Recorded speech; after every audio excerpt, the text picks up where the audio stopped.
আপনারে কে বলছে 299 জন এমপির তালিকা ধইরা কে কোন ভ্যান থেকে সবজিওয়ালার কাছ থেকে মাছওয়ালার কাছ থেকে কর্পোরেট কোম্পানির কাছ থেকে গ্রুপ অফ কোম্পানির কাছ থেকে লোক পাঠাইয়া চাঁদাবাজি করে দখল করে প্রত্যেকের নাম সংসদে দাঁড়াইয়া বিসমিল্লাহ বইলে দিব।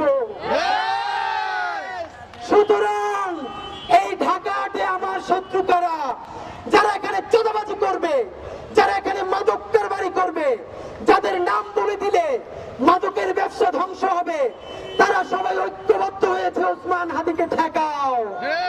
এই চাঁদাবাজি সিন্ডিকেটের সাথে জড়িত যারা সেই আমলাতন্ত্রের মধ্যে জড়িত, আজকে সকল চাঁদাবাজের সেই গ্রুপ, মাফিয়াতন্ত্রের গ্রুপ, দখলবাজদের গ্রুপ এক হয়েছে যে এই ছেলে তো সবার নাম বলে দিবে। শোনেন, আল্লাহ যদি বাঁচায় রাখে, যা বলাই নেই, শরীফ ওসমান হাদির দায়বদ্ধতা সেই রিকশাওয়ালার প্রতি যে আমার এইখান থেকে উঠাইয়া নিয়া ভাড়াটা নেয় না, চড়াই ধরে ভাড়া দিতে চাইলে চোখের পানি ছাইরা দেয়।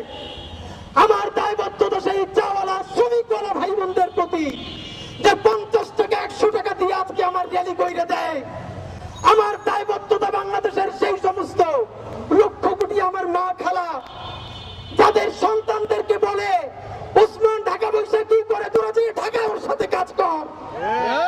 যারা আমার জন্য জুমাবারে আমার যে মায়েরা রোজা রাখে, আমার যে মা খালারা রোজা রাখে, সন্তানরা আমার কাছে পাঠায়, বাড়ির 2-4 টাকা জমা আমাদের জন্য পাঠায়, ওসমান হাদির সংসদে কথা বলবে আমার সেই মা বোনদের জন্য।